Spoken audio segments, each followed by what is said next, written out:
Man,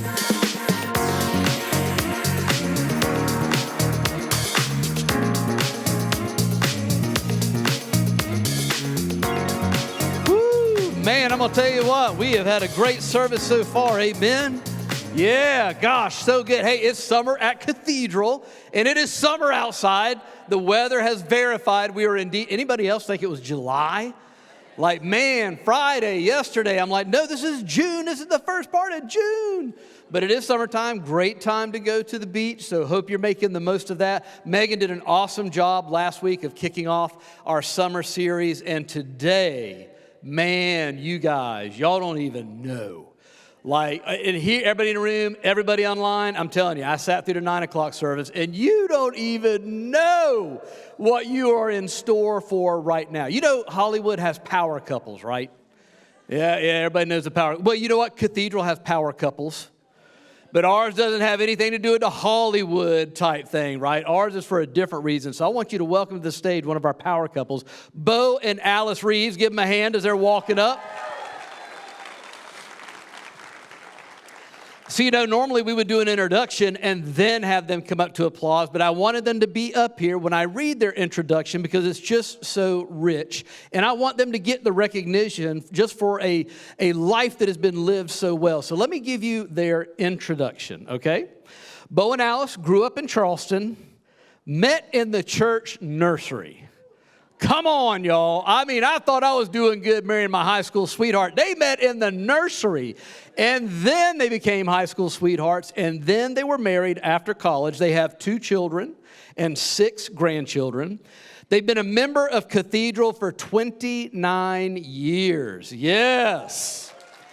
And during that 29 years, their main focus for most of those years was marriage ministries, and they have helped countless marriages get back on the right track, start off on the right foot. They've just done a phenomenal, phenomenal job, and they currently lead a home group. So give them a big hand for that.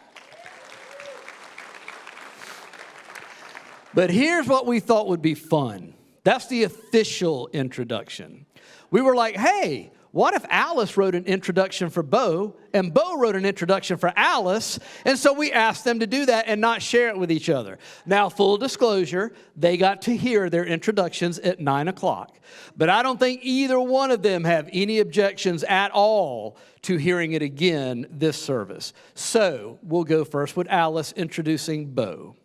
What would I say about my Bo? Well, he is super sweet to me, makes my coffee, and goes along with all of my crazy ideas. He's a retired cardiologist and extremely smart. He is very generous with his family. He's very patriotic, an amazing snow skier, drives a really cool car, and talks to God every morning. And did I say he's super sweet and attentive to me? That's my Bo.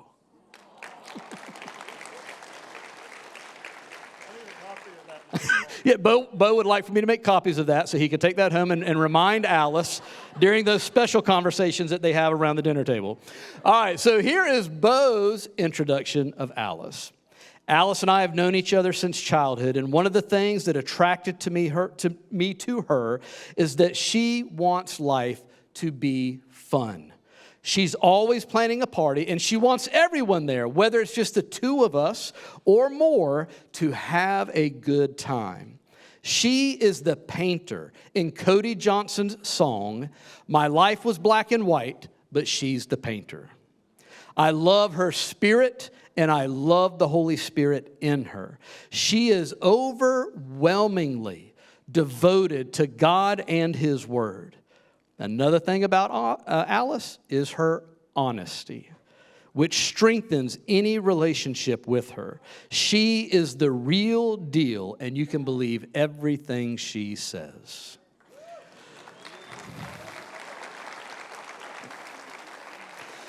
So sit back, put your seatbelts on. I'm telling you, you're going to need it, and soak in everything. I'm going to tell you what, if you got a phone, just go ahead and hit audio recording, bam, record it. You're going to want to listen to this over and over. Ladies and gentlemen, Bo and Alyce, give them another big hand. Thank you. Well, we're so glad to be here, and we welcome you to come and join us. And those of you online, we're glad you're joining us. And we just want to see what God has to say to us today about trust. In our relationships with each other and in our relationship with God. But first, I wanted to tell you about a story of something that I used to do that's probably against the law now. It is against the law now. That's not a real good way to start a sermon. I'm going to tell you about we used to do a lot of things that we don't do anymore. Like we used to open up a big map when we were going on a trip, a big paper map, and use the magic marker, and we don't do that anymore. And we used to use like a payphone. You would call me every Thursday night in college at 10 o'clock. And we could talk for 3 minutes. That's because all I had was a quarter to put in the payphone. And we don't do that anymore. But this is another thing we don't do anymore because you probably would get a ticket if you did this. We would put, when our children were little, like 4 and 6, and we were leaving Chapel Hill to come to Charleston to visit family, I would put a mattress in the back seat of the car. Have y'all ever heard of that? Well, have you even heard of a car big enough to put a mattress in the back seat? And then I would make shake and bake chicken. Have y'all ever heard of shake and bake chicken? And we would leave at Chapel Hill like at 6 o'clock. Allison's nodding her head, she remembers this. We would have a picnic in the car. They would in the back seat on the crib and the mattress, and then they would go to sleep, and they would sleep all the way from Chapel Hill to Charleston. And Bo and I could talk because they were sound asleep. There were no seat belts or anything. No. And never did they roll down the windows and yell, "Help, help, our parents are not putting us in seat belts." Never.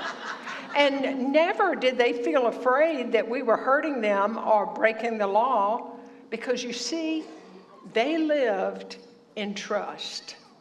They were asleep. They were at peace. They felt loved and cared for because they were in a trusting relationship with us, which is what we're talking about. Are you safe enough in your relationships with each other to feel like you can just rest and not feel tense or scared or nervous about it? Because the first thing, the truth about trust is essential in having a healthy relationship.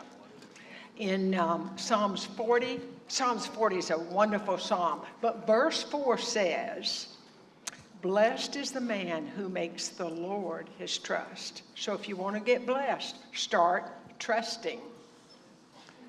Trust is a funny thing. It's kind of like the air we breathe. As long as it's there, nobody really particularly notices. But what if it's not there? Everybody realizes that there's something missing. Now, we've always taught that communication is the lifeblood of a relationship, and communication is important. But in thinking about this trust thing, we realize that trust has got to be the foundation of a relationship, because if there's not trust, then you really can't communicate well, because there's suspicion and there's secrets, and people hold back, and that then leads to conflict and deterioration in the relationship. So trust is essential. So what is trust? Our working definition today is the belief in the reliability, truth, or strength of someone or something. It means to feel secure and confident with someone. Now, we have a grandson who's very interested in cars. He knows a lot about cars. He knows how they're made. He knows how they run. He's even taken mechanics courses, and he's a certified mechanic. And so I trust him about cars. In fact, I trust him so much that I bought the last car that I bought because he recommended it. That's a lot of trust in a teenager. Yeah. By the way, that one just graduated from high school. Our last grandchild didn't graduate from high school. Yes. So think about someone that you trust. Who would you trust for financial advice or parenting advice? Or how about relationship advice? Why would you trust that person? Probably because you've experienced something with that person that tells you they know something, and you respect them, admire them, and you want to know what they know. Or maybe you've been through some things with that person, and you know they are trustworthy, they're going to always be there for you or to give the right advice. So we're going to talk about some things if you want to up the ante in your relationship and build your trust. The first thing is, and I know you will all agree with this, it's got to be a safe place. It's got to be a place where you can rest in that relationship and know that you're going to be all right. The truth about trust is that we all need to feel safe to have a healthy relationship. I want to feel safe in my friend relationships, in our relationship, in whatever relationship I'm in. And I feel like I want to make it safe for you. I want people to feel safe with me, that they can say things to me. Evidently, I make them very safe because sometimes in the grocery line, people will tell me their life story. So I must be doing something to make people feel safe. You just have this sign that says, tell me your story, I'm safe. I must look safe. But you want the person that you're with to make you feel safe. That's a very important thing. So let's look at some things about safe. First of all, you need to feel safe physically from abuse or any kind of hurt or violence. The second thing is you need to feel safe that you can share your feelings, whether they're good or bad, whether the other person likes them or not. They are your feelings. Maybe you shouldn't have them, but you do have them, and they are yours. So you need to be able to share your feelings. You need to be able to share ideas or brainstorm or talk about things that are important to you without the other person mocking you, putting you down, making you feel dumb and stupid, or rejecting you. That's safe to be able to share what's going on. Ephesians 4:2 says, be always humble, gentle, and patient. I know he has to be patient because, see, I process things out loud. You have a lot of feelings. I have a lot of feelings and thoughts, and I process them out loud. I'm not really broken. Most of the women in this room are not broken. I think a lot of times men think we're broken if we're processing out loud. I'm not broken, I'm just processing. And if I'm with a safe person that I can process, I will be healed, and you'll get all the credit by just listening. That makes you a good It took me a safe- fair length of time to understand that concept. Well, but that's a good I've got thing. it now. You've got it now. I've got it now. Yeah. Okay, so you need to be able to share what you're thinking without being judged and put down. Another thing is you need to be in a relationship where the other person will not share your secrets. How horrible it is to be able to tell somebody how you feel or what's going on, and then the next thing you know, it's all over Facebook. So you want to be sure that the person you're with is protecting your secrets, that they will be faithful to you, and that they will, you're safe to be who you are. In your temperament, in your interest, in your personality. Have you ever been with somebody and you just feel like, I just don't feel like myself. I don't feel like I'm safe to be me. And you're not quite sure why, but you have a feeling that the other person is not comfortable with you being who you are. Doesn't approve. They don't approve because probably you're very different from how they are, or they're judging or criticizing. I feel very safe to be me with Bo. Now, being me means my personality, which sometimes is a little bit crazy, and I come up with all kinds of ideas. And so it's very important for me to feel safe in our relationship. I remember one time that Bo always said, I want you to be safe. You can always call me. Well, the man is a doctor in the hospital with heart patients. I am not going to be bothering him. He's doing important things. But he said, you can always call me. I didn't call him. If the washing machine broke, I called a repairman. If my children were sick, I called a doctor, a different doctor, not this one. If something needed to be done, I called him. I didn't bother him. But one day I decided I was feeling very frisky. Is it okay to say frisky in church? And so I called him, and I heard him answer. He said, hello. So I proceeded to say a bunch of sweet, intimate, loving things that would happen when he came home. And all Now, of a sudden, I was in the cath lab, but I was scrubbed during a cath. And so I couldn't actually handle the phone. So the technician answered the phone and brought it and held it up to me, but it was speaker. So the whole cath lab heard what was going to happen to him when he came home.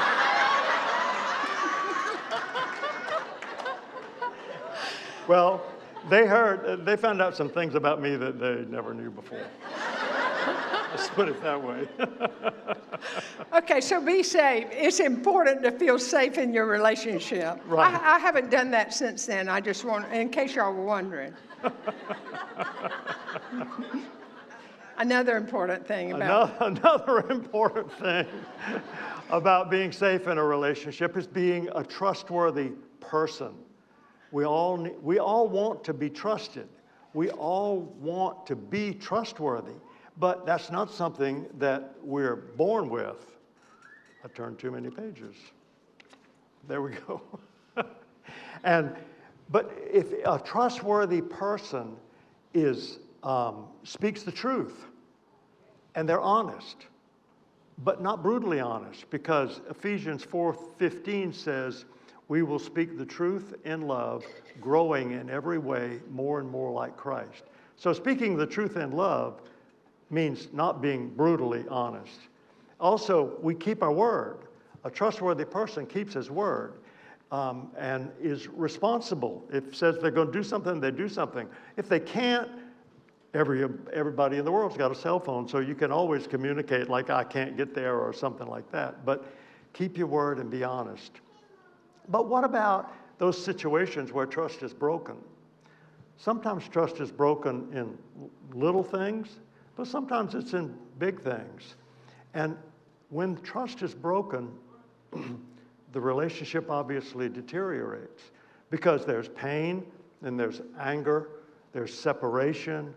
The enemy comes in right in the middle of that separation and says, get apart. You can't trust that person anymore. Break off that relationship. You can't trust him. But what the Bible says in Romans 12:21 is, never let evil defeat you, but defeat evil with good. Don't let the enemy get in and mess that up. So how do you resolve a situation when trust has been broken? Well, there has to be repentance, of course. That means taking responsibility and changing what you did that broke the trust. And then there's forgiveness. And then there's reconciliation, which may take time to restore the trust. But all of those things are necessary, and they're choices. It's not something that's going to happen just because it doesn't happen. You have to go through those steps in order to make that happen. So the truth about trust is, with God's help, we can all become trustworthy people. Okay, so we need a safe place. Safe place. We need to become trustworthy people. Yep. And we need to recognize it takes time. Trust is not something that happens overnight. It takes time to build it, which is why we encourage people, when you're getting ready to make a commitment to go into business with somebody, be sure that you let enough time go by that you can find out what that person's true colors really are. Before you're going to marry somebody, be sure that some time goes by so that you can have experiences and watch and see what that person is really like, what their true colors are. Because trust is built one day at a time through communication and experiences. Okay, now we're going to talk about the relationship that we have with God. Right, trusting God. So what's the truth about trusting God? Well, the first word there is truth. We need to know the truth. Now remember, in Ephesians 6, the first piece of armor that Paul tells us to put on is the belt of truth. So we need to know the truth in order to be able to trust God. And Jesus says, you will know the truth, and the truth will set you free. So what is it that the truth of God is going to set us free from? Worry, fear, anxiety, feelings of inadequacy, and all those negative things that the enemy tries to put on us. But we need to know the truth. So, Alyce and I were talking about a story that happened several years ago. I had just finished my senior year in medical school. A long time ago. A long time ago. I had just finished my senior year in medical school. She was 9 months pregnant. That was a long time ago. Yeah, it's a long time ago, with our first child. And we went to the beach on Sullivan's Island, the south end of Sullivan's Island. Well, it was during the week, and so there was nobody else on the beach. So we were just sitting there on a blanket talking, and these two little kids, like, I don't know, 11 or 12 is about how old they were. They came running on the beach and then went out and jumped in the water and started playing in the water. And then all of a sudden, they started screaming and hollering, help, help, help. Well, at first, we thought these kids are just playing out there. They wasn't for real.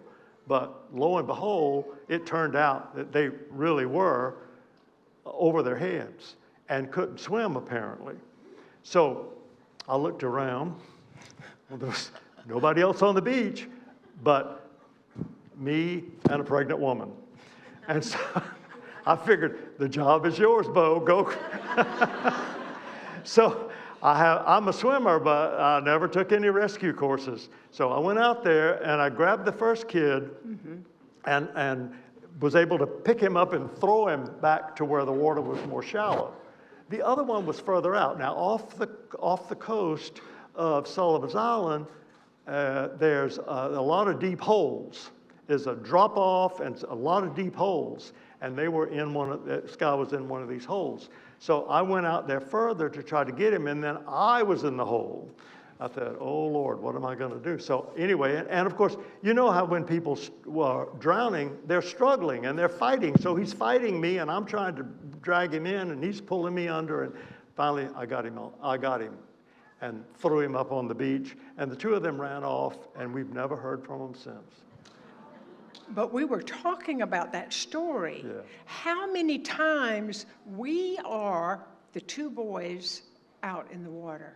Have you been one of those boys out in the water? Been out there and you think, oh my, I'm in a mess. This is over my head. I don't know how I got here, or maybe I got here by doing the wrong thing, or how did I get here? What's going to happen? And it's a fear that comes over us. And at times like that, I was thinking about Bo was the only one on the beach who could save him. Obviously, I couldn't, and nobody else was there. They needed for Bo to come. Bo went. And I feel like God said to us when we talked about this story is, God says, I see you when you get in over your head. I know where you are.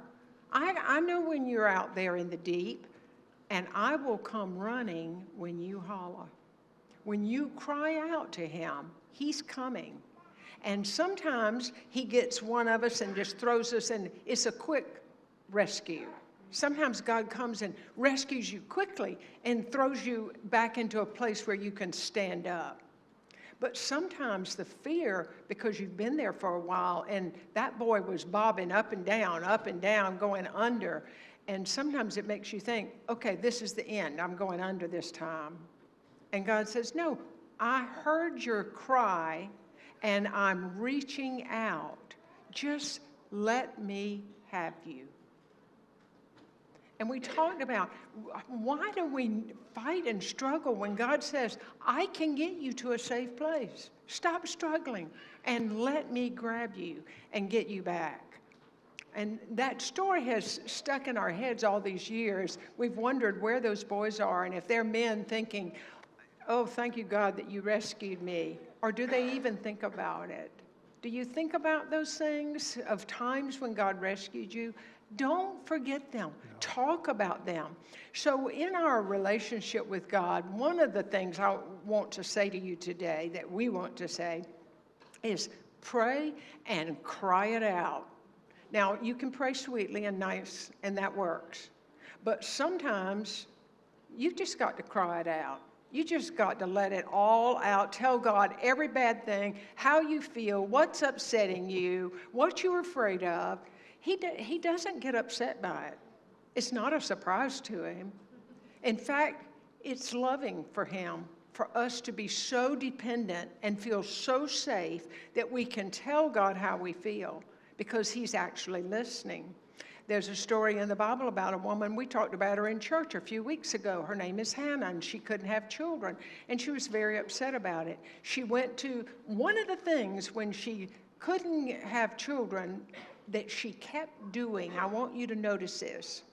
She was very upset, but she kept worshiping.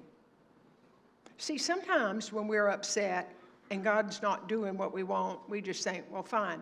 God, you're not doing anything for me. I won't go to church. I won't read my Bible. I won't worship. Not Hannah. She worshiped because the Bible tells us that she went with the family to the tabernacle to worship.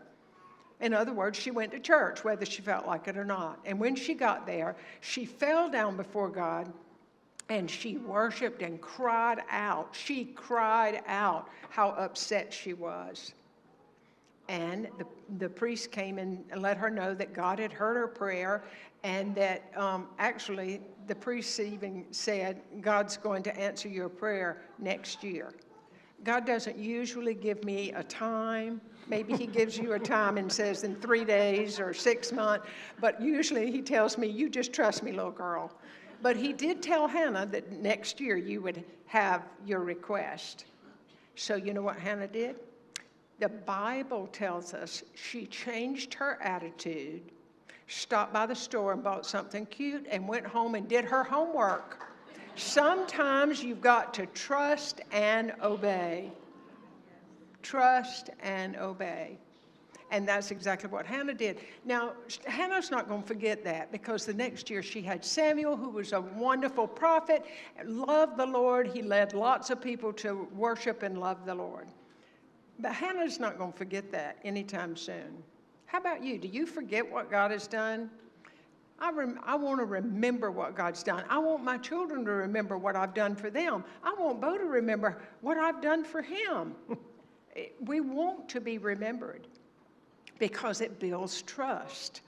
And so I was thinking about this time. We had a home group. This was when our son was in college. And during the summer, he was a camp counselor at a camp in North Carolina in the mountains.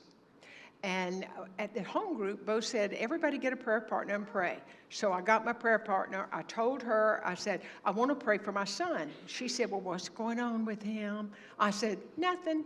I don't know anything. I just feel like I need to pray for my son. So we prayed and prayed and prayed and prayed for Chris. And then we prayed for her request. And this was about 6 o'clock on Sunday afternoon. The next morning at 11 o'clock, I got a call from Chris, and he said, well, Mom, are you sitting down? I just wanted to tell you that I'm in the hospital. And I said, well, what happened? He said, I don't think you probably responded a little more passionately. I was more dramatic. I was probably more dramatic. Well, what happened? Yeah, that was probably the truth. So he said that on Sunday, about 6 o'clock, he and another counselor had taken about 12, 14-year-old boys on a small bus up the mountain to have overnight camping. And about 6 o'clock, they were driving the bus on a little dirt road around a cliff of the mountain. And a truck was coming in front of them. Well, they had to move their bus over so the truck could come on that side. And as they moved over, the bus started slipping and turned over a cliff and rolled over twice. It rolled. He said he was running inside on the roof, on the windows, on the floor, like a hamster in a cage. And the bus, I said, what stopped the bus? And he said, a tree. One tree stopped the bus. And I thought about that. Did you know that there was a tree that stopped our lives. It was the tree that Jesus hung on when he died for us. A tree stopped my life from going into forever. A tree stopped that bus. And he said, I yelled to the boys, climb out, climb out. They climbed out through the windows. They grabbed the shrubs because it was a real steep cliff that they fell off. They had to grab the shrubs and pull themselves up to the road. They were rescued, taken to the hospital. They all spent the night in the hospital. They had minor injuries of cuts and bruises, and everybody was okay. And I thought, I prayed, and this is the verse that came to my mind. Yes, this is my Bible that I use when I'm on my knees crying out, and yes, it does have tape on it. But it works, because this is the verse. Are y'all ready? It's Psalm 37, verse 23 and 24. The steps of good men are directed by the Lord. He delights in each step they take. If they fall, it isn't fatal, for the Lord holds them with his hand.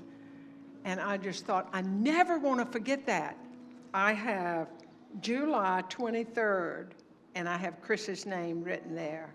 I never want to forget what God did when I prayed and didn't even know what I was praying for. So if somebody comes to your mind, one of your people, one of your tribe, one of your workers, you pray for them. You don't know, but God says, I hear your prayers, and I hear it when you cry it out, and I will cry it out for one of my people because I know God hears my prayers. And another thing we need to do in order to build trust in God is to read the Bible and get to know God. That's where we find what God is about and about Jesus. And when Jesus said, if you've seen me, you've seen the Father. And so read about Jesus, read the Bible about what God does with his people. And so we picked out a few verses, just a few. I mean, the Bible is full of all of them, but we've picked out a few. John 15:9 says, as the Father has loved me, so have I loved you. Now remain in my love. Isaiah 12:2 says, God is my salvation. I will trust and not be afraid. For the Lord God is my strength and my song, and he has become my salvation. Psalm 34:8 says, taste, that means experience. Taste and see that the Lord is good. Blessed is the man who trusts in him. Jeremiah 29:11 says, for I know the plans I have for you, declares the Lord, plans to prosper you and not to harm you, plans to give you hope and a future. Trust God and his promises is one choice. The other choice is don't trust God and be miserable.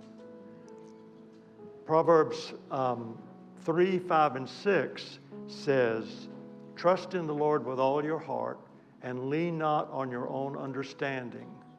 Wow, we certainly need to do that. Not lean on what we think, but what God thinks. In all your ways, submit to him, and he will make your path straight. I had a great father. He was fun, and he loved me. But sometimes he was late. And so one time in elementary, well, maybe it happened more than once. In elementary school, he would come pick me up. And so I was like, I don't know, 8 or 10, somewhere along in there. And I was waiting out in front. Well, the school buses left, and the teachers left. Everybody left. And I was waiting out in front of the school for my dad. And I kept thinking, okay, he's going to come, but what if he doesn't come? Can I find my way home? What if he doesn't come? I realized, and that was not a big deal at the time, because he would come and he would be happy and joking and everything would be fine. I realized later in my adult life that I had trouble trusting God. I had trouble believing that God was going to come through for me. Was he going to get there on time, or was he going to be late, or maybe never show up? And as I was wrestling with that, I remembered that episode with my dad in the school. And God told me, I am not your earthly father. Louis Giglio's written a book called The Perfect Father, and in that he makes this big statement: God is not your earthly father. And so when I came to the realization of that, and I had to make a choice. Okay, am I going to believe that God is like my earthly father and he's late or may never show up? Or am I going to believe that God is who he says he is? And that episode is now a story in my life, but it's not the story of my life.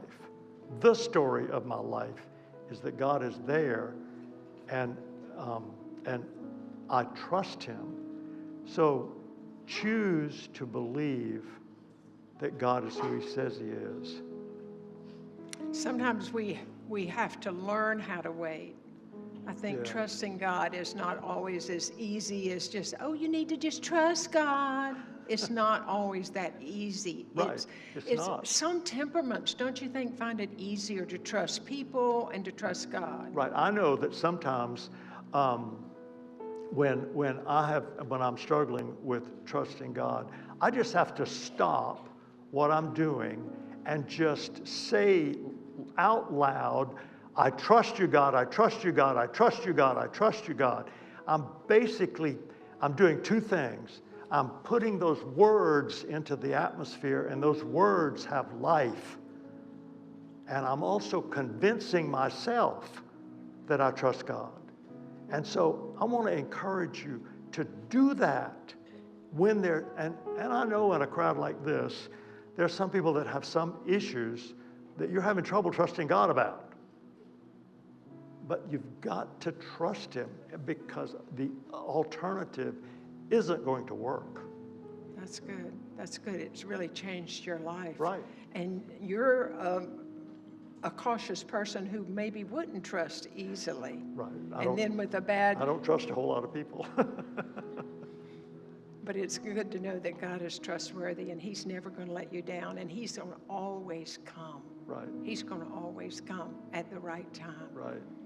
And that trust lesson is so important to you, which is why you wanted us to share it with everybody else. So wait on God's timing.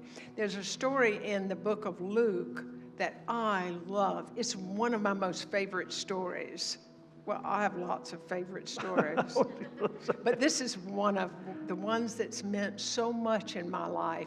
It's a story about a man named Jairus, and he was a ruler, a leader in the synagogue, and he had a 12-year-old daughter that was very sick and dying. So he went to find Jesus, who was walking around the Sea of Galilee in the different towns and ministering. He found Jesus, he begged him, fell down before him and begged him to come heal his little girl.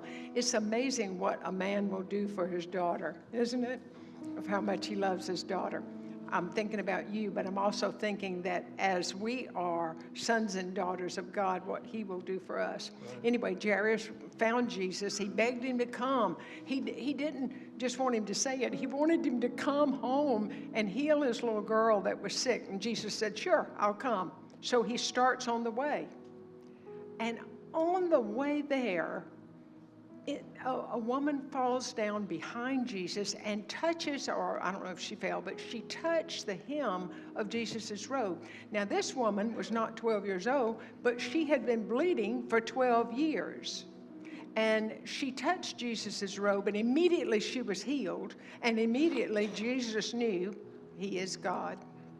He knew that healing had gone out. So here we are on the way to heal Jairus' 12-year-old daughter, and he stops and heals somebody else. Have you ever had that happen to you? You're praying for something, and God goes and does something in this one's life, and this one's life, and this one's life. And have you ever wanted to say, what about me? What about me? What about me? I know you have. That's okay. You don't have to raise your hand about that. But I know we've all seen other people get blessings, and you're thinking, but God, I need you to touch my situation.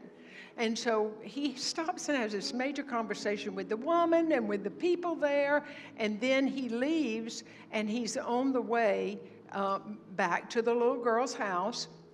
A messenger comes and says, "Don't bother Jesus anymore because she's already died."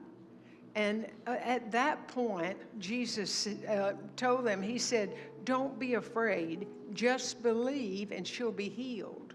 Now remember, we're talking today not about your little girl, but we're talking about your relationships. And sometimes we think, well, that relationship's already dead. But Jesus says, now don't be afraid. Don't get so upset about that broken relationship or that problem that you're having. Just believe me. He wants us to believe him, and it's going to be healed. You know, somebody needs to hear that word today, that something seems like way.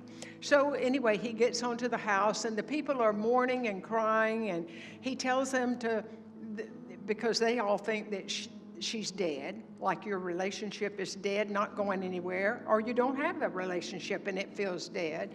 And he said, "Stop all that wailing. She's not dead, she's only asleep." What if Jesus said that to you today? That situation is not dead. That relationship is not dead, it's only asleep. And so then he took the parents and 3 of his disciples, Peter, James, and John, 3 believers.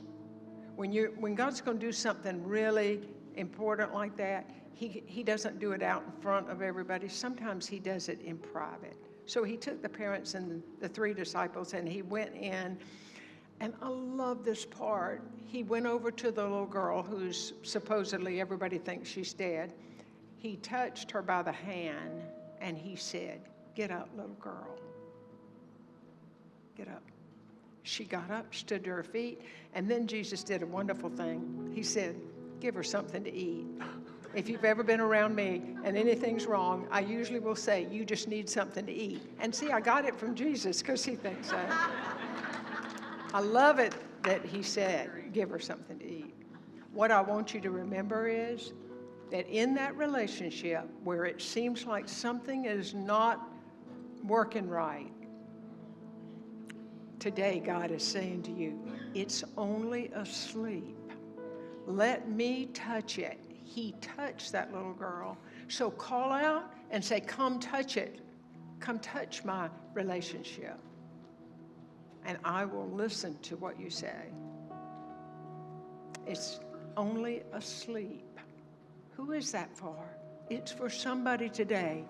It's only asleep. And when Jesus speaks the word, it's going to be alive. And we're going to eat. We're going to eat. I appreciate you listening to us today as we've shared our stories and some stories from the Bible. And I pray that God has spoken to your heart about your situation. We have one more worship song, so would you stand and let's worship together.